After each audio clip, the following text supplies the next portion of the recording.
York's top cop resigning amid an internal investigation by the governor's office. We'll have the details and what this will mean moving forward. Hi, everybody, and welcome to Empire State Weekly. I'm Ryan Peterson here in Albany. We begin with that major shakeup at the top of New York State's leading law enforcement agency. State Police Superintendent Kevin Bruen will be stepping down. His resignation comes just days after Governor Hochul's office confirmed an investigation had been launched to look into allegations against the superintendent in regards to some internal human resources complaints. Capitol reporter Jamie DeLine leads us off.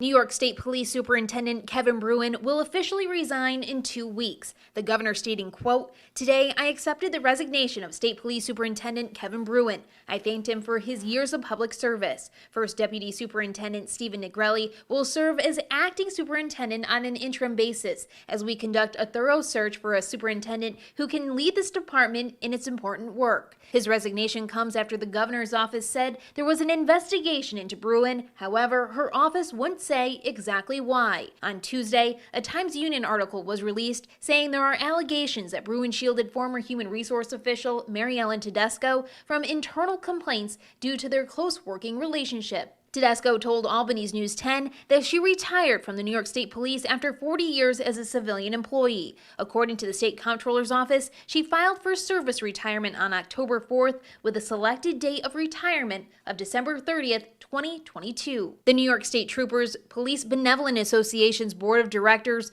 thanked Bruen for his service and for most recently sending troopers to Puerto Rico after Hurricane Fiona. They said in part, quote, "We wish Superintendent Bruen well in his future endeavors." Bruen was appointed to the superintendent position under former Governor Andrew Cuomo back in 2021. In Albany, I'm Jamie DeLine. Well, thanks to Jamie. Bruen most likely making this decision to save some face here, avoiding a long, drawn-out, and costly investigation. We had a chance recently to speak with a former New York State Police Superintendent, Don Chesworth, now a partner with the Tully-Rinke law firm. Chesworth says from what he's heard of the allegations, there's likely nothing there that rises to the level of criminal charges. It sounds to me like what I've heard is that there may not have been adequate personnel controls, but that doesn't necessarily mean anything criminal happened. It just means that there may not have been appropriate controls within the Division of State Police. All right, turning now to the migrant crisis in New York City. Mayor Eric Adams declaring a state of emergency over the thousands of migrants being sent by the busload from southern border states. He says the current cost to provide the necessary care is not sustainable. Adams estimates the city will spend $1 billion by the end of the year. Here's Empire State Weekly correspondent Henry Rossoff with more. Our shelter system is now operating near 100% capacity. This is unsustainable. Ticking through the numbers showing 61,000 people are being housed in the city's shelter system, including 12,000 migrants. Mayor Eric Adams' overwhelming message was the city needs help. Although our compassion is limitless, our resources are not. Adams says at this pace, New Yorkers will spend $1 billion on migrant relief efforts by next summer. He wants more money from the federal government. He wants state resources to house the asylum seekers, and he wants churches and other community groups to figuratively adopt a local shelter to provide support. Plus, Adams wants asylum seekers to be able to work immediately to support themselves instead of the current law of making them wait 6 months. Finally, Adams is not backing down on plans to build a giant tent and trailer encampment to help house migrants, even declaring a state of emergency to cut the red tape and make setting up tent facilities like this one at Randall's Island easier. But like the original plan at Orchard Beach, this is yet another transit desert with some flooding concerns. The city council has grown particularly critical of the tents, suggesting hotels would be better suited, a thought echoed by Robert Zante. This only gets 500 people, which is less than half what a hotel might take. You just need one more hotel and then you don't need this. It doesn't make sense. It's in a bad place. But to his critics Friday, Mayor Adams came out swinging before even taking questions following his prepared remarks. People need to stop criticizing. They need to step up. That's where we are right now. He says the city is already using 42 hotels to help house asylum seekers, and the city council members who are telling him to use more hotels have not been specific nor helpful. Can you ask the city council where's the list? Because we can't get it. New York State is taking a step forward in its efforts to implement the legalization of marijuana. Medical patients and their caregivers can now grow their own cannabis at home. Patients must be 21 years old and have the proper certification from their doctor before registering with the Office of Cannabis Management. Plants can be grown indoors or out, but need to be on private property and out of public view. The law allows for 3 mature and 3 immature plants to be growing at one time. Supporters say the program is a very important step forward. This offers a new opportunity for patients in New York State to help improve affordability and accessibility for those patients who may want to grow their own cannabis at home for medical use. State is hoping to begin retail cannabis sales for adult use by the end of this year, but it's unclear when they will begin. Regulators received more than 900 applications for retail dispensary licenses. They plan to approve just 150 of them, but have not said how long that process will take. Billions of investment dollars coming into New York State to research and develop the latest in computer chips. When we return, we'll hear from an expert on the impact this will have not only on the state, but on the country as well. Remember, if you've got a comment, story idea, please let us know. You can email EmpireStateWeekly@gmail.com or find us on Twitter.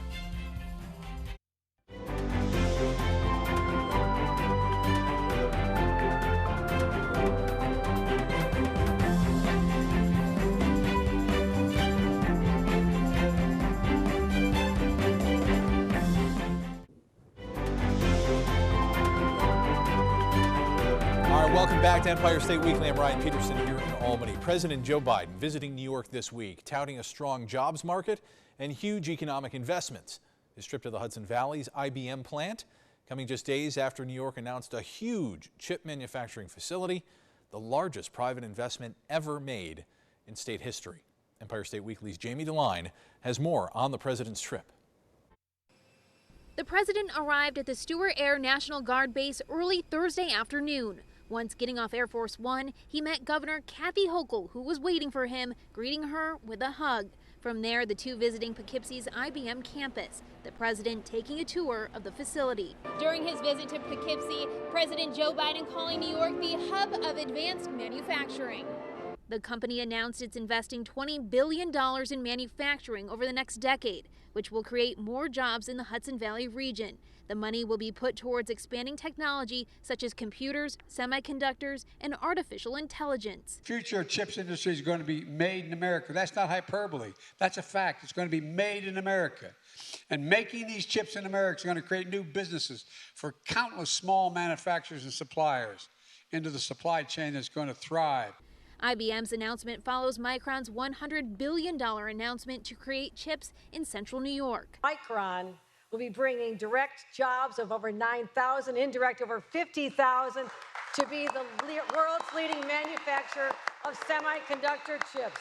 And previously, Qualcomm and GlobalFoundries announced a $4.2 billion partnership to manufacture chips in New York State as well. The supply chain is going to start here and end here in the United States. This is all a part of the Federal Chips and Science Act, which aims at making the United States more competitive in this type of industry. In Poughkeepsie, I'm Jamie DeLine.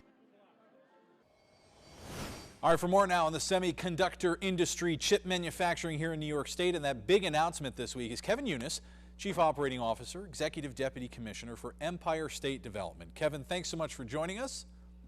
Hey, good morning, Ryan. Thanks for having me. You guys have been awfully busy. This is a huge deal. We're talking federal dollars, state investment, lots of tax incentives, I'm sure. So what does this mean for the average New Yorker out there, and how would they benefit from a plant and a business like this? Well, this project is mammoth in scale and will certainly have benefit throughout the upstate New York economy, and even to some degree out of upstate New York. All in, Micron is committed to 9,000 direct jobs. We estimate roughly that translates into a total with direct and indirect about 50,000 jobs. There's a lot of state revenue that we estimate will be generated from this, about $17 billion in total. And in addition, a lot of local revenue in the central New York area with another $25 billion. So lots of revenue, lots of job opportunities, across the spectrum of the job spectrum. So we're excited. We think this can be a lot of great opportunities for a lot of New Yorkers. And on a much bigger picture here, larger scale, this is pretty good news for the U.S. as a whole here. Sure. We've all been experiencing the supply chain shortages and the pinches that have done in the economy. And a big part of that has been the semiconductor chips, right? Mm-hmm. And so the opportunity to reshore semiconductor manufacturing to New York, no less, is great. We hope that ultimately it'll enhance national security. Micron is the only U.S. memory chip manufacturer. And so that's a big importance, national security and supply chain. So the federal government, this is all part of that CHIPS Act that locally Senator Chuck Schumer had a big hand in, $52 billion investment on their part. How does this tie in to the state's own CHIPS Act, which is known as the Green CHIPS Act, and what Micron will have to do to satisfy, the inner workings of that? Sure. Well, as you said, Green CHIPS is the semiconductor attraction incentive that Governor Hochul advanced this spring, and we had enacted. It's aligned with the federal CHIPS Act, but what's interesting about ours, what makes it the green, is the emphasis on sustainability. So companies that participate in this program, this pay for performance program, they don't get any of the incentives without creating the jobs and making the investment. We'll have to also commit to sustainability, to global greenhouse gas reductions. So, for example, Micron, the first participant in the program, is going to commit to LEED Gold for all their buildings, including the semiconductor fabs. They're going to commit to working with things like green hydrogen, water reuse, 100% renewable electricity for their entire facility. And so really exciting. We sort of took the federal chips and took it to another level. Lockhart, Texas, another location in the running for this facility. The people that led that initiative came out and said, hey, they made a mistake here. This should have been built in Texas. But I think a lot of people here in New York would argue they made the right choice. The semiconductor industry already has a large footprint here. The Nano campus here in Albany, I would imagine, is a huge draw, and there's a lot going on within the SUNY system. Sure. They pointed to a lot of different things about New York and central New York: quality of life, excellent schools, that's K to 12, higher education opportunities, research opportunities with, as you pointed out, the Albany Nano Complex, but also the Air Force Research Lab in Rome. So they're really excited to be here. When we passed Green Chips back in the spring, the CEO of the company, Sanjay Malhotra, called the governor and said, thank you, but really talked about sustainability and our emphasis on that and how aligned and excited they were to see that as part of our program. Yeah, looking for those quality schools for the employees who would come here. And Onondaga County is actually kicking in a lot of money here too, and a big investment with Syracuse University, right, to establish some initiatives there at their Center of Excellence. Yeah, they're making a big investment there. I think we'll see more to come. One of the things that really excites Micron was all the university opportunities, across the entire upstate region, from Syracuse to RPI to Cornell. There's just great SUNY institutions that they're going to partner with, great private academic institutions. They were very, very impressed. And I think maybe a little surprised at how deep the institutional engineering support was going to be. They have to hire, I think they estimate about 1,000 engineer graduates a year, in addition to all the technicians and the different jobs associated with construction. The construction on that facility, because of the size, will be ongoing forever. There'll be thousands of construction jobs on site for the next 20 years. Yeah, well, let's talk about that for a second, because I'm forgetting the square footage, but I mean, we're talking the largest, from what I understand, the largest clean room in North America once this is up and running, yes? Yeah, I mean, 2.4 million square feet. That's 40 football fields of clean room. And clean room is exceptionally expensive and very difficult to build. And so all in their campus, they estimate is going to be about 7.2 million square feet. Massive facility, huge capital investment on their part, technology investment. So yeah, a lot of great jobs, a lot of construction jobs, a lot of engineering jobs. It's a really, really exciting opportunity for New York. Really, frankly, I'm from Syracuse and psyched to have that in my hometown. Yeah, high skilled well-paying jobs too. And as you said at the beginning, they're looking at roughly 9,000 direct employees there at the facility when they're up to full capacity. And so they have this pipeline really that kind of already exists with the university system and all the schools here across upstate to get those trained individuals. But I understand there's also going to be kind of an apprenticeship program that they're going to be offering as well too, to kind of train people on the job.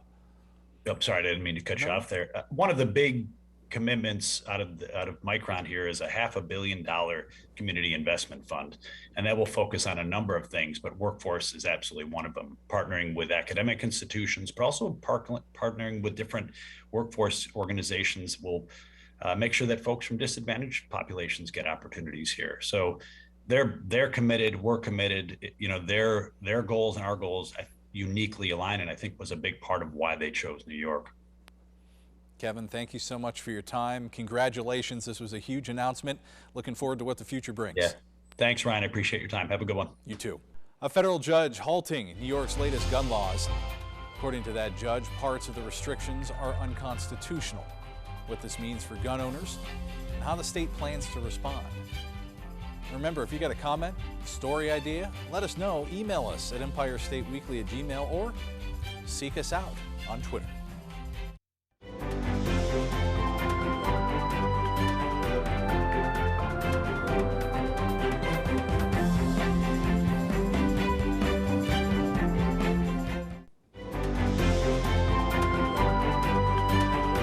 Welcome back to Empire State Weekly. I'm Ryan Peterson here in Albany. Federal judge is issuing temporary restraining order on New York's recently enacted gun laws, calling parts of that legislation unconstitutional. Our Capitol correspondent Amel Taleji has details for us.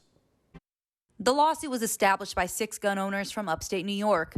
Most of the plaintiffs have licenses to carry and say the laws are unconstitutional, preventing law-abiding citizens from carrying in the newly defined sensitive places like state parks or Times Square. The federal judge says the state cannot ban conceal and carry in Times Square. Additionally, he says the new requirement that states applicants must turn over social media accounts during the gun application process goes too far. In a statement, the judge says, quote, simply stated, instead of moving toward becoming a shall issue jurisdiction, New York State has further entrenched itself as a shall not issue jurisdiction. And by doing so, it has further reduced a first-class constitutional right to bear arms in public for self-defense into a mere request. Tom King, executive director of New York State Rifle and Pistol Association, who has a separate lawsuit challenging the new laws, says he thinks the lawsuit will eventually go to Supreme Court. And when that happens, you know, all bets are off. And with the lawsuit that the NYSRBA has filed, Bruin 2, we've taken into account many of these further facts that we think should be considered, and also some of the more egregious parts that weren't handled that we think are unconstitutional. Specifically, King is talking about the 18-hour training requirement, sensitive locations, and, quote, other information required when applying. What does that mean? We have no idea, okay? You know, it could mean your mother's birthday. You know, I don't know. You know, and I'm not being facetious. Governor Hochul weighing in, saying, quote, in the wake of the Supreme Court's reckless decision to reverse established law amid a national gun violence crisis, it is deeply disappointing that a judge wants to limit my ability to protect New Yorkers and prevent gun violence. The judge gave the state 3 business days to seek emergency relief before a federal appeals court. In Albany, Amel Taleji. Our thanks to Amel. New regulations around PFAS chemicals in drinking water, drawing strong reaction from water advocates. The proposed rules would set a maximum contaminant level of PFAS chemicals at 10 parts per trillion. However, a recent federal report says no level of exposure to those chemicals is safe. Unfortunately, they proposed levels that were way too high to adequately protect public health. Yet, under the department's proposal, there are at least 500,000 New Yorkers all across the state who would continue ingesting these chemicals in their drinking water. It's designed to ensure the public is informed about what's in their drinking water. These are also far too high. For a group of PFAS, it's set at 100 parts per trillion. So the public wouldn't be notified unless a combination of PFAS shows up at 100 parts per trillion. Much higher than a recommended level of 0 parts per trillion for exposure. There is currently a public review and comment period for the proposed regulations in place right now. All right, stick around. We'll be back with a look at the week ahead in just a moment. And remember, if you got a comment, story idea, please let us know. Email EmpireStateWeekly@gmail.com or seek us out on Twitter.